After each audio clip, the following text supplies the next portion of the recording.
Hello friends, welcome to our channel. तो friends, जल्दी से आप जुड़ जाइए इस चैनल के साथ और हम इस वीडियो में डिस्कस करेंगे UPSI previous year question paper solve. जी हाँ फ्रेंड्स, ये वीडियो आपके लिए बहुत ही हेल्पफुल होने वाली है। अब तो पोस्ट भी इंक्रीज कर दी गई है, प्लस कंपटीशन भी बहुत ज़्यादा है। और फ्रेंड्स, इस लेवल से ज़रा हटके आएगा, क्योंकि कहीं ना कहीं इस बारी भी टीसीएस कंपनी को टेंडर दिया जा रहा है। ठीक है, तो जो है आपका पेपर जो है और लेवल जो है इंक्रीज किया जा सकता है, इसीलिए आपको अपनी तैयारी जो है इससे भी हटके करनी होगी। और फ्रेंड्स, चलिए हम देख लेते हैं कैसे क्वेश्चन आपके एग्जाम में पूछे जाते हैं। और आपको ओनली 10 सेकेंड का टाइम दिया जाएगा। अगर आपको आंसर पता है तो आप नीचे लाइव सेशन में कमेंट्स करके बता सकते हैं। ठीक है, और भी हम जितने भी प्रीवियस ईयर पर सब्जेक्ट जो है आपको प्रोवाइड करेंगे, मूल विधि प्लस संविधान, रीजनिंग, मैथ। ठीक है, लेकिन इस वीडियो में हिंदी के कुछ क्वेश्चन, जैसे कि फर्स्ट क्वेश्चन फ्रेंड्स अभी आप स्क्रीन पर देख सकते हैं। अगर आपको आंसर पता है तो आप नीचे लाइव सेशन में आप अपना आंसर दीजिएगा। और अगर आपने अभी तक वीडियो को लाइक नहीं किया है तो वीडियो को लाइक कर दीजिए। तो फर्स्ट क्वेश्चन बताइए फ्रेंड्स, इसका आंसर क्या होगा। वह दीप सिकासी शांत भाव में लीन, इस वाक्य में प्रयुक्त अलंकार पहचानिए। आपको अलंकार पहचानना ही, कौन सा अलंकार इसमें है। मालोपमा, उत्प्रेक्षा अलंकार, सांग रूपक या फिर रूपक अलंकार। बताइए फ्रेंड्स, कौन सा करेक्ट आंसर हो जाएगा। तो देखिए, इसका जो करेक्ट आंसर हो जाएगा वो हो जाएगा ऑप्शन नंबर ए, यानी कि मालोपमा अलंकार जो है इसमें पाया जाता है। नेक्स्ट क्वेश्चन नंबर सेकंड बताइए फ्रेंड्स। अंचल दृग हो उठते चंचल, चप्पल पग हो जाते अविंचल। तो इस पंक्ति में अलंकार पहचानिए, क्योंकि देखो फ्रेंड्स, हिंदी के जो सब्जेक्ट है ना, पर मतलब टॉपिक से जो है आपके 2 से 3 क्वेश्चन पूछे जाते हैं। कुल 40 क्वेश्चन दिए जाएंगे आपको हिंदी के।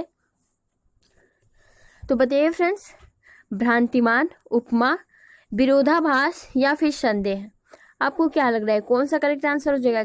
कौन सा अलंकार इसमें आपको लग रहा है कि है। क्वेश्चन नंबर 2, तो देखिए इसका जो करेक्ट आंसर हो जाएगा वो हो जाएगा ऑप्शन नंबर सी, विरोधाभास अलंकार। ठीक है, नेक्स्ट क्वेश्चन नंबर 3, दिए गए विकल्पों में से गेहूं के समानार्थी शब्द कौन से होते हैं। बताइए। ए तम, तमस, तिमिर, बी सभा परिषद गोष्ठी, सी कनक, गोधुम, गंजुम, डी सदन भवन गोष्ठी। आपको क्या लग रहा है कौन सा करेक्ट आंसर हो जाएगा। गेहूं के समानार्थी शब्द को पहचानना है आपको। फ्रेंड्स, हिंदी तो आपके मतलब जो हर एग्जाम में आता है सेम वैसे ही आपके यूपीएसआई में भी आएगा, बट रीजनिंग थोड़ा हट के आता है, क्योंकि रीजनिंग जो है इसमें अलग से टॉपिक ऐड कर दिए जाते हैं। जैसे कि अभी आप मान के चलो इनपुट आउटपुट जो मशीनी है, ठीक है, मशीनी से रिलेटेड इनपुट आउटपुट, तो हम इसे भी बहुत ही अच्छे से क्लियर करेंगे। अभी आप इसका आंसर बताइए क्वेश्चन नंबर 3। तो देखिए, कनक, गोधुम, गंदुम जो है गेहूं के समानार्थी शब्द होते हैं, यानी कि ऑप्शन नंबर सी आपका यहाँ बिल्कुल करेक्ट हो जाएगा। क्वेश्चन नंबर 4 बताइए फ्रेंड्स, बात की धनी होना, दिए गए विकल्पों में से मुहावरों का क्या अर्थ होगा। जैसे बोलते हो ना, कोई बोलता है कि तुम तो बस बात की ही धनी हो, तो इस मुहावरे का अर्थ क्या होगा। निस्वार्थ होना, वायदे का पक्का होना, बात को मानने वाला या फिर सच्चा होना। बताइए क्वेश्चन नंबर 4, बात का धनी होना, इस मुहावरे का अर्थ क्या होगा। तो देखिए, बात का धनी होना कि यानी कि सच्चा होना, यानी कि यानी कि वायदे का पक्का होना। ऑप्शन नंबर बी आपका यहाँ करेक्ट हो जाएगा। क्वेश्चन नंबर 5 बताइए फ्रेंड्स, इनमें से कौन से शब्द का अर्थ हिंदी और अंग्रेजी में भिन्न होता है। बताइए। लूट, डुंगरी, ठग या फिर अवतार। एक शब्द है जो कि हिंदी और अंग्रेजी में भिन्न होता है, तो वो कौन सा शब्द है बताइए। तो देखिए, जो इसका करेक्ट आंसर हो जाएगा वो हो जाएगा डुंगरी, यानी कि ऑप्शन नंबर बी आपका यहाँ बिल्कुल करेक्ट हो जाएगा। क्वेश्चन नंबर 6 बताइए फ्रेंड्स, ऐसे कौन से शब्द का अर्थ हिंदी और अंग्रेजी में भिन्न होता है। हमने आपको पहले भी बताया कि हर टॉपिक से आपके 2 से 3 क्वेश्चन हिंदी में पूछे जाते हैं। और जैसे कि अभी आप स्क्रीन पर देख भी सकते हैं, पूछा गया है अशोक आम, बी हिमालय विंध्याचल, सी राष्ट्रपति प्रधानमंत्री, डी रविवार सोमवार। पूछा गया है कि ऐसे कौन से शब्द का अर्थ होगा जो हिंदी और अंग्रेजी दो मतलब भिन्न होता है, अंग्रेजी और हिंदी में भिन्न होता है। क्वेश्चन नंबर 6, तो ऑप्शन नंबर सी आपका यहाँ करेक्ट हो जाएगा, हिंदी और अंग्रेजी में भिन्न होता है। जी हाँ फ्रेंड्स, राष्ट्रपति व प्रधानमंत्री। नेक्स्ट क्वेश्चन नंबर 7 बताइए फ्रेंड्स, यक्ष देवों की एक ... होती है। इस वाक्य को उचित विकल्प से पूर्ण करना है आपको। एक वाक्य दे दिया गया है, यक्ष देवों की ... प्रकार, जाति, कोटि या फिर रूप। आपको क्या लग रहा है कौन सा करेक्ट आंसर हो जाएगा, क्या फिलअप होगा इस खाली स्थान पर। क्वेश्चन नंबर 7, तो यक्ष देवों की एक जाति होती है, यानी कि ऑप्शन नंबर जो है आपका बी यहाँ बिल्कुल करेक्ट हो जाएगा। क्वेश्चन नंबर 8 बताइए फ्रेंड्स, निम्नलिखित में से हजारी प्रसाद द्विवेदी द्वारा रचित निबंध कौन सा है। हजारी प्रसाद द्विवेदी से रिलेटेड आपके क्वेश्चन पूछा गया है, निबंध कौन सा है, बुढ़ापा, उत्सव, कुटज या फिर कुछ। तो यहाँ लेखक से भी आपके क्वेश्चन बन रहे हैं। क्वेश्चन नंबर 8, तो देखिए इसका करेक्ट आंसर हो जाएगा ऑप्शन नंबर सी, कुटज एक निबंध है जो कि हजारी प्रसाद द्विवेदी द्वारा रचित किया गया है। क्वेश्चन नंबर 9 बताइए फ्रेंड्स, नीचे दिए गए 4 वाक्यों में से गलत वाक्य को पहचानना है। कुत्ता चिल्ला रहा है, नदियां गा रही हैं, कोयल कूक रही है या फिर घोड़ा हिना रहा है। कौन सा करेक्ट आंसर हो जाएगा। क्वेश्चन नंबर 9, कुत्ता चिल्ला रहा है। तो आप सिंपली कह सकते हो कि इसका जो करेक्ट आंसर होगा वो होगा option number A, question number 9, कुत्ता चिल्ला रहा है। ठीक है, यहाँ ये गलत हो जाएगा। ठीक है, नेक्स्ट क्वेश्चन नंबर 10 बताइए फ्रेंड्स, समझौता करना निम्नलिखित में से कुछ मुहावरे का अर्थ है। यहाँ पूछा गया है एक वाक्य, समझौता करना किस मुहावरे का, इस मुहावरे का अर्थ क्या होगा। खाई पाटना, मुंह की खाना, पीठ और ठोकना या फिर कान करना, कान भरना। बताइए फ्रेंड्स कौन सा करेक्ट आंसर हो जाएगा। क्वेश्चन नंबर 10, समझौता करना यानी कि खाई पाटना। ऑप्शन नंबर ए आपका यहाँ बिल्कुल करेक्ट हो जाएगा। क्वेश्चन नंबर 11 बताइए फ्रेंड्स, बताइए कौन सा करेक्ट आंसर हो जाएगा। यदि बारिश होती तो सूखा न पड़ता, इस वाक्य में काल कौन सा काल रूप है बताइए। ये वाक्य है, यदि बारिश होती तो सूखा ना पड़ता, इसमें कौन सा काल का रूप है। संदिग्ध भूतकाल, हेतु मंद भविष्य, संभाव भविष्य या फिर हेतु मद भूतकाल। कौन सा करेक्ट आंसर हो जाएगा क्वेश्चन नंबर 11। तो सिंपली आप कह सकते हो यदि बारिश होती तो सूखा न पड़ता, इसका जो करेक्ट आंसर हो जाएगा वो हो जाएगा हेतु मद भूतकाल। ठीक है, ऑप्शन नंबर डी आपका है बिल्कुल करेक्ट हो जाएगा। क्वेश्चन नंबर 12 बताइए फ्रेंड्स, कोप और रोष 1 मिनट, कोप और रोष किस शब्द के समानार्थी शब्द हैं। मोद, हर्ष, आनंद या फिर क्रोध। क्वेश्चन नंबर 12 बताइए फ्रेंड्स, तो देखिए कोप और रोष किस शब्द के समानार्थी हैं। तो देखिए क्रोध जो है उसे हम कोष रोष के समानार्थी शब्द कह सकते हैं। ऑप्शन नंबर डी आपका यहाँ बिल्कुल करेक्ट हो जाएगा। क्वेश्चन नंबर नेक्स्ट बताइए फ्रेंड्स, जो कि अभी आपकी स्क्रीन पर आएगा। क्वेश्चन नंबर 13 बताइए, अगर आपको क्वेश्चन नंबर 14 का भी आंसर पता हो तो आप बता सकते हैं। निम्नलिखित में से कौन सा शब्द एक वचन है। आंसू, प्राण, आकाश, दर्शन। पूछा गया है कि इन चारों शब्दों में से कौन सा शब्द एक वचन है। क्वेश्चन नंबर 12, तो आप सिंपली कह सकते हो निम्नलिखित में से जो एक वचन वाला शब्द है वो है आकाश, यानी कि ऑप्शन नंबर सी आपका यहाँ बिल्कुल राइट हो जाएगा। क्वेश्चन नंबर 14 बताइए फ्रेंड्स, दिए गए विकल्पों में से काया शब्द का समानार्थी विकल्प कौन सा है। चक्षु, तम, तरु, गात। कौन सा करेक्ट आंसर हो जाएगा क्वेश्चन नंबर 14। तो दिए गए विकल्पों में से जो काया शब्द है उसका समानार्थी शब्द होता है वो होता है गात, यानी कि यहाँ क्वेश्चन नंबर जो आपका 14 है उसका करेक्ट आंसर डी हो जाएगा। ठीक है, क्वेश्चन नंबर 15 बताइए फ्रेंड्स, निम्नलिखित में रिपोर्टाज विधा का जनक किसे कहा जाता है। रामकुमार वर्मा, रामविलास शर्मा, शिवदान सिंह चौहान या फिर नंद दुलारे वाजपेयी। आपको क्या लग रहा है कौन सा करेक्ट आंसर होगा क्वेश्चन नंबर 15। तो देखिए इसका जो करेक्ट आंसर हो जाएगा वो हो जाएगा option number C, Shivdan Singh Chauhan. उसके बाद से आपको जब आप पेपर देने जाएंगे तो आपको सिंपली ऐसे ही एक गद्यांश मिलेगा आपके पेपर में, जिसे आपको अच्छे से पढ़ना होगा। और इसी में से देख सकते हैं 16 से 18 तक के जितने भी क्वेश्चन पूछे जाएंगे इसी आपके गद्यांश से पूछे जाएंगे, और आप मतलब अपने अकॉर्डिंग जो है उसमें आंसर नहीं दे सकते हैं। जो इसमें कहा गया है वो चाहे गलत हो या फिर सही, आपको उसके अकॉर्डिंग जो है आंसर देना होता है। तो चलिए, आप चाहे तो इस वीडियो को पॉज कर लीजिए या फिर सिंपली हम इस क्वेश्चन को डिस्कस करते हैं। प्रस्तुत गद्यांश के द्वारा क्या संदेश दिया गया है? तो आपने पढ़ा होगा तो आप सिंपली बता सकते हैं, कोई दिक्कत नहीं होगी। तो क्वेश्चन नंबर 16 का जो है वो डी सही हो जाएगा। सदा दूसरों को स्नेह एवं सम्मान देना, इसके बारे में पूरे गद्यांश में चर्चा की गई है। क्वेश्चन नंबर 17 दिया गया है कि दिए गए विकल्पों में से स्वागत का संधि विच्छेद कौन सा विकल्प होगा? बताइए फ्रेंड्स, ये तो आप सिंपली खुद बता सकते हैं। क्वेश्चन नंबर 17 तो आप सिंपली कह सकते हो सु प्लस आगत मिलाकर होता है स्वागत, यानी कि ऑप्शन नंबर डी आपका यहाँ बिल्कुल करेक्ट हो जाएगा। नेक्स्ट क्वेश्चन नंबर 18, रंच मात्र भी अभियान न था का तात्पर्य कौन सा विकल्प दर्शाता है? कम अभिमान न था, जरा सा भी अभिमान न था, बहुत अभिमान न था, अधिक अभिमान न था। तो क्वेश्चन नंबर 18 का डी आपका यहाँ बिल्कुल करेक्ट हो जाएगा, अधिक अभिमान न था। क्वेश्चन नंबर 19, योग्य व्यक्ति ही पहचाना जाता है, वाक्य में योग्य शब्द क्या है? बताइए।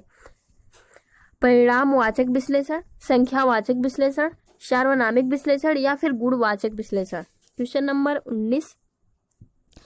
अब ये आपके गद्यांश से नहीं पूछा गया है, अब आपको ये खुद बताना है। क्वेश्चन नंबर 19, तो देखिए इसका जो करेक्ट आंसर हो जाएगा वो हो जाएगा ऑप्शन नंबर डी, गुणवाचक विश्लेषण, क्योंकि योग्य व्यक्ति ही पहचाना जाता है, उसके गुण से ही पहचाना जाता है, गुणवाचक यहाँ करेक्ट हो जाएगा। नेक्स्ट क्वेश्चन नंबर 20, बताइए फ्रेंड्स, पूछा क्या गया है कि जैनेन्द्र कुमार की किस रचना को हिंदुस्तानी अकादमी पुरस्कार से सम्मानित किया गया है? कल्याणी, त्यागपत्र, सुनीता या फिर परख? आपको बताना है तो आप सिंपली कह सकते हो कि परख जो उनका जो एक रचना है जिसके लिए उन्हें हिंदुस्तानी अकादमी पुरस्कार से सम्मानित किया गया था, जैनेन्द्र कुमार को। क्वेश्चन नंबर 21, बताइए फ्रेंड्स, वर्तनी दिया गया है, वर्तनी की दृष्टि से दिए गए विकल्पों में से अशुद्ध विकल्प को छांटिए। उपयुक्त, व्यंग, पूजनीय, महीना। बताइए फ्रेंड्स, अशुद्ध विकल्प को छांटना है आपको, इन चारों में से कौन सा एक अशुद्ध है? क्वेश्चन नंबर 21, तो आप सिंपली कह सकते हो बी इसका जो करेक्ट आंसर हो जाएगा। व्यंग ये गलत है, ऐसा नहीं लिखा जाता है, ठीक है।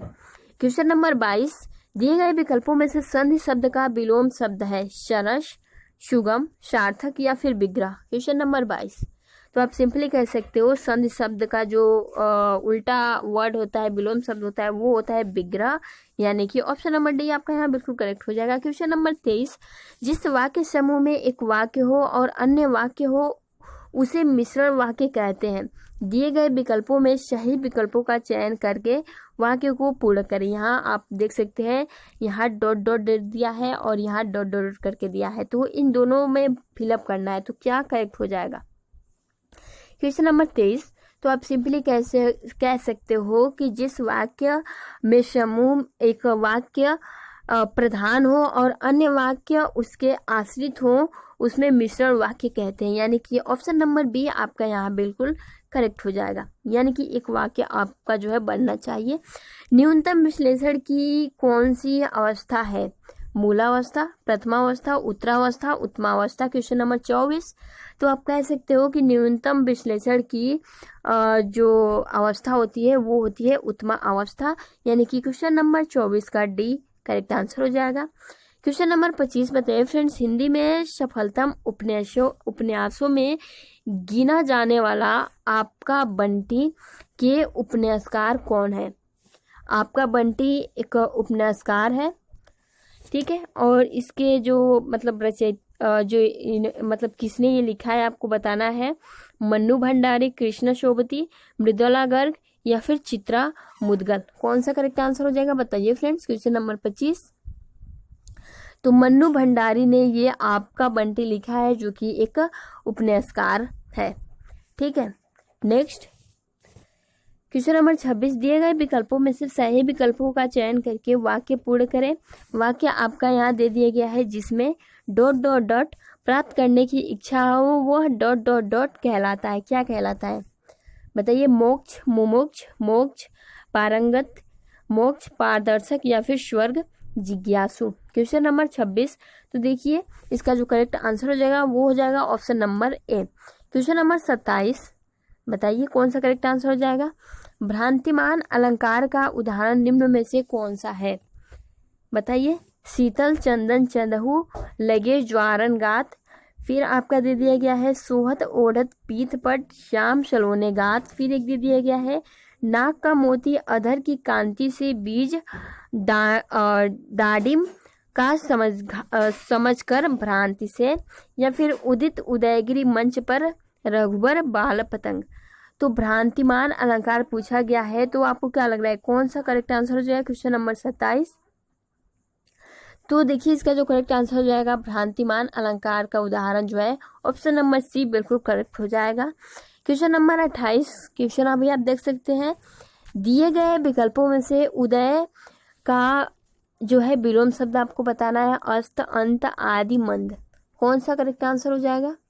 क्वेश्चन नंबर 28, तो आप सिंपली कह सकते हो कि जो उदय है उसका विलोम शब्द होता है अस्त। ठीक है।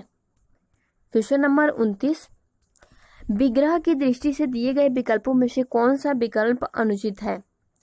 वन में वास, देश पर निकाला, चंद्र का प्रकाश, जल की धारा। क्वेश्चन नंबर 29, तो देखिए इसका जो करेक्ट आंसर हो जाएगा वो हो जाएगा ऑप्शन नंबर बी, देश पर निकाला। विग्रह की दृष्टि से दिए गए विकल्पों में से यह एक अनुचित विकल्प है। नेक्स्ट क्वेश्चन नंबर 30, बताइए फ्रेंड्स, देश में राजनीति के प्रति लोगों की डॉट डॉट डॉट को देखते हुए 25 जनवरी को देश में मतदाताओं को डॉट डॉट डॉट करने के लिए राष्ट्रीय मतदाता, आप यहाँ देख सकते हैं, दिवस मनाए जाने का संकल्प लिया गया। दिए गए विकल्पों का चयन करके वाक्य पूर्ण करें। तो आपके सामने यहाँ 4 विकल्प दे दिया गया है, अंधविश्वास, प्रोत्साहित, स्नेह, शिक्षित, उत्सुकता, इकट्ठा या फिर उदासीनता या फिर जागरूक। तो देखिए जो इसका करेक्ट आंसर हो जाएगा वो हो जाएगा ऑप्शन नंबर बी, स्नेह और शिक्षित जो है फिलअप किया जाएगा। क्वेश्चन नंबर 31, बताइए फ्रेंड्स, हम जल्दी जल्दी क्वेश्चन कंप्लीट करा रहे हैं क्योंकि ये वीडियो बहुत ही लंबी होती जा रही है। निम्न में से कौन से शब्दों का विकल्प स्त्रीलिंग में से नहीं आता है? स्त्रीलिंग में नहीं आता है, बताइए। पंजाबी, बंगाली, सप्ताह, महीना, आँख, नाक और गंगा यमुना, इसमें से कौन सा स्त्रीलिंग नहीं है? बताइए। क्वेश्चन नंबर 31, कौन सा करेक्ट आंसर हो जाएगा? आपको क्या लग रहा है?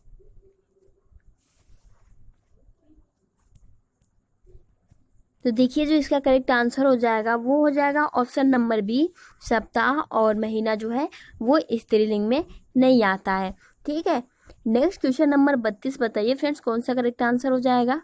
निम्न में से कौन सा शब्द बहुवचन है? गौ, गुरुजन, लेखक, अनुज। क्वेश्चन नंबर 32, बताइए फ्रेंड्स, तो देखिए निम्न में से कौन सा शब्द बहुवचन है? तो गुरुजन, यानी कि ऑप्शन नंबर बी आपका यहाँ बिल्कुल करेक्ट हो जाएगा। क्वेश्चन नंबर 33, बताइए फ्रेंड्स, करत करत अभ्यास के जड़मति होत सुजान, इस लोक युक्ति का तात्पर्य क्या है? और आपने ये बहुत बार सुना होगा, बताइए। और निश्चय से सफलता मिलती है, अभ्यास मूर्ख को भी चतुर बना देता है, अभ्यास में जड़मति होती है, सुजान अभ्यास में जड़ होता है। क्वेश्चन नंबर 33, तो आप सिंपली कह सकते हो कि करत करत अभ्यास के जड़मति हो तो सुजान, यानी कि क्वेश्चन नंबर 33 का यहाँ जो करेक्ट आंसर हो जाएगा वो हो जाएगा बी, अभ्यास मूर्ख को भी चतुर बना देता है। जी हाँ फ्रेंड्स। क्वेश्चन नंबर 34, बताइए कौन सा करेक्ट आंसर हो जाएगा? साहित्य का डॉट डॉट डॉट प्रत्येक मनुष्य के लिए अनिवार्य है, दिए गए विकल्पों में सही चयन विकल्प यहाँ पूर्ण करना है। पहचान, ज्ञान, परख, पथ। क्वेश्चन नंबर 34, तो आप सिंपली कह सकते हो ज्ञान, साहित्य का ज्ञान प्रत्येक मनुष्य के लिए अनिवार्य है, यानी कि ऑप्शन नंबर बी आपका यहाँ बिल्कुल करेक्ट हो जाएगा। क्वेश्चन नंबर 35, बताइए फ्रेंड्स, संगति का प्रभाव जरूर पड़ता है, प्रस्तुत वाक्य में निम्न वर्णित में से किस लोक युक्ति का उचित अर्थ होता है। ऊंट के मुंह में जीरा, अंधा क्या मांगे दो आंखें, पर उपदेश कुशल बहुत तेरे, और खरबूजे को देखकर खरबूजा रंग बदलता है। एक लोक युक्ति पूछा गया है, संगति का प्रभाव जरूर पड़ता है, मतलब जैसी संगति होती है उसका प्रभाव दूसरे पर पड़ जाता है, तो उसका सही अर्थ इन चारों में से कौन सा होगा। क्वेश्चन नंबर 35, तो आप सिंपली कह सकते हो खरबूजे को देखकर खरबूजा रंग बदलता है। ऑप्शन नंबर डी आपका यहाँ बिल्कुल करेक्ट हो जाएगा। क्वेश्चन नंबर 36, कहानी बूढ़ी काकी तथा अन्य नाटक के रचनाकार कौन है। एक कहानी है बूढ़ी काकी और अन्य नाटक, इसके रचनाकार कौन है, किसने लिखा है ये। सुधा अरोड़ा, चित्र मुदगल, राजी सेठ, कृष्ण शोभती। क्वेश्चन नंबर 36, तो सिंपली कह सकते हो चित्रा मुदगल की ये रचना है, यह कहानी है और इनके लेखक चित्रा मुदगल है। क्वेश्चन नंबर 37 बताइए फ्रेंड्स। क्वेश्चन क्या है, संस्था शब्द का बहुवचन क्या होगा, संस्थापन, संस्थाओं, संस्थाएं या फिर संस्थागत। क्वेश्चन नंबर 37, तो सिंपली कह सकते हैं संस्थाएं, यानी कि ऑप्शन नंबर सी आपका यहाँ बिल्कुल करेक्ट हो जाएगा। नेक्स्ट क्वेश्चन नंबर 38 बताइए फ्रेंड्स। निम्नलिखित वाक्य में किस भाग में त्रुटि है। रूस का समुद्र किनारे जमा हो रहे बर्फ के इन गोले का रहस्य क्या है, बताइए। इसमें पूछा गया है इस वाक्य में किस भाग में त्रुटि है, किस भाग में गलती, किस भाग में गलती है। बर्फ के इन गोलों का रूस का समुद्र किनारे जमा हो रहे रहस्य क्या है। इनमें से कहाँ आपको लग रहा है कि कुछ गलत वाक्य बनाया गया है, ये वाक्य आपको अलग अलग करके दे दिया गया है, बताइए। क्वेश्चन नंबर 38, तो आप सिंपली कह सकते हो रूस का समुद्र किनारे, यहाँ आपको गलत लग रहा है, ठीक है। रूस का जो है, रूस का समुद्र किनारे जमा हो रहे, यानी कि ऑप्शन नंबर बी आपका यहाँ बिल्कुल करेक्ट हो जाएगा। नेक्स्ट क्वेश्चन, क्वेश्चन नंबर 39 बताइए फ्रेंड्स। अतिकांटु वचन कहती कैकई, मानव लोन जरे पर देही, इस पंक्ति में कौन सा अलंकार है। अलंकार से रिलेटेड आपके 3 क्वेश्चन अभी तक पूछे जा चुके हैं, श्लेष, विभावना, यमक, उत्प्रेक्षा, बताइए। क्वेश्चन नंबर 39 का आंसर क्या होगा, आपको क्या लग रहा है। तो देखिए फ्रेंड्स, जो इसका करेक्ट आंसर हो जाएगा वो हो जाएगा ऑप्शन नंबर डी, इसमें आपको उत्प्रेक्षा अलंकार जो है पाया जाता है। क्वेश्चन नंबर 40 बताइए फ्रेंड्स। आपके कितने क्वेश्चन अभी तक राइट हुए हैं आप नीचे कमेंट्स बॉक्स में कमेंट्स करके बता दीजिएगा। अगर आपने वीडियो को लाइक नहीं किया है तो अभी तक आप वीडियो को लाइक कर दीजिए और आप इस चैनल के साथ जुड़ जाइएगा। हिंदी की प्रमुख पत्रिका धर्मयुग के संपादक निम्न में से कौन थे। हजारी प्रसाद द्विवेदी, कमलेश्वर, धर्मवीर भारती, प्रेमचंद। क्वेश्चन नंबर 40, तो आप सिंपली कह सकते हो जो धर्मयुग है वो धर्मवीर भारती ने संपादन किया है इसका, तो correct answer option number C हो जाएगा। तो ये थे हिंदी के आपके 40 क्वेश्चन। अब पर सब्जेक्ट्स के आपके 40 क्वेश्चन पूछे जाते हैं। नेक्स्ट वीडियो में हम डिस्कस करेंगे मूल विधि एवं संविधान प्लस जीके से रिलेटेड 40 क्वेश्चन जो कि आपके प्रीवियस ईयर एग्जाम में पूछे गए हैं। जितने भी पेपर हैं, जितने भी शिफ्ट के पेपर हैं, हम सॉल्व आउट करेंगे फ्रेंड्स। तो आज के लिए इतना ही, मिलते हैं नेक्स्ट वीडियो में, तब तक के लिए आप अपना ख्याल रखें। Thanks for watching, take care.